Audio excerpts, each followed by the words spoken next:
I en opgave om funktioner, der kan man blive bedt om at finde monotoniforholdene for en funktion. Og her vil jeg så prøve at vise, hvordan man kan løse det relativt nemt i CAS. En typisk opgave, der vil man få givet en funktion, og her har vi fået funktionen f, x i tredje plus 2x i anden minus 4x plus 20. Hvis jeg skal bestemme monotoniforholdet for den her funktion, der vil jeg til som en start definere funktionen. Og så vil jeg så finde eller bestemme differentialkvotienten f mærke af x, som beskriver hældningen på den her funktion. Den kalder jeg fm af x, og den vil jeg så definere som differentialkvotienten, der bruger jeg den her funktion i CAS. Og vi skal løse den i forhold til x, og så vil vi gerne differentiere f af x. Så her tager jeg altså f mærke af x, bliver defineret som differentialkvotienten til f af x. Så har jeg gjort det. Så skal jeg finde ud af, hvornår hældningen er 0. Altså hvornår den her funktion den flader ud, eller har et maksimum eller et minimum. Og det gør jeg ved at bruge solve-funktionen. Så jeg skriver solve, og så vil jeg gerne finde ud af, hvornår hældningen fm af x er lige 0.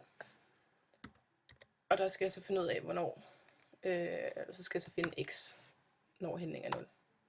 Så fortæller CAS mig, at hældningen er 0, når x er lige minus 2, eller når x er 2 over 3. Så skal jeg så finde ud af, om funktionen den er stigende eller aftagende før og efter de her punkter. Det kan jeg gøre på to måder. Den ene måde, det er at finde hældningen før, mellem og efter de her punkter. Og det vil jeg lige gøre her, så vi skal finde ud af, hvad hældningen den er før minus 2. Så kan vi sige, at vi skal have hældningen til minus 3. Jeg vil sige, at den er 11, den er positiv, så derfor så er grafen stigende, eller voksende. Og mellem minus 2 og 2 tredjedele, der skal vi se her, så tager vi differentialkvotienten til, skal vi sige minus 1. Den ligger nemlig mellem de to. Den er minus 5, det vil sige, at funktionen den er aftagende mellem minus 2 og 2 tredjedele. Og efter 2 tredjedele, så kan vi tage differentialkvotienten til 1. Den er 3, det vil så sige, at den er stigende igen. Så funktionen er altså stigende før minus 2, så den aftagende mellem minus 2 og 2 tredjedele, og så er den så stigende igen efter 2 tredjedele. Det kan man også finde ud af ved at gå herop. Dele den op i 2. Så kan vi vælge grafer, og så kan vi simpelthen tage vores funktion og kopiere den ind. Og så kan vi sige her, zoom, fedt, så kan vi se vores funktion.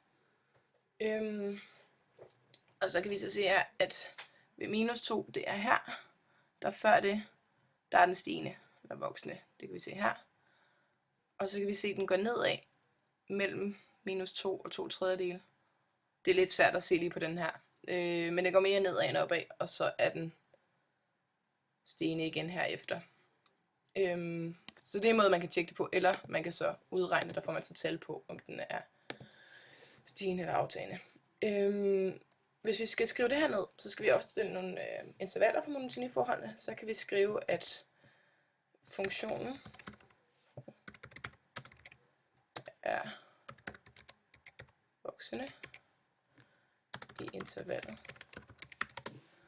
Så går vi ind, og så skal vi bruge de her tegn. Den er fra minus 100, og det er et åbent interval, fordi at uendeligt er uendeligt langt ned, så der kan vi ikke have uendelig med. Så det er fra minus uendeligt til minus 2. Og så er funktionen aftagende i intervallet minus 2 til 2 tredjedele. Til sidst er funktionen igen voksende i intervallet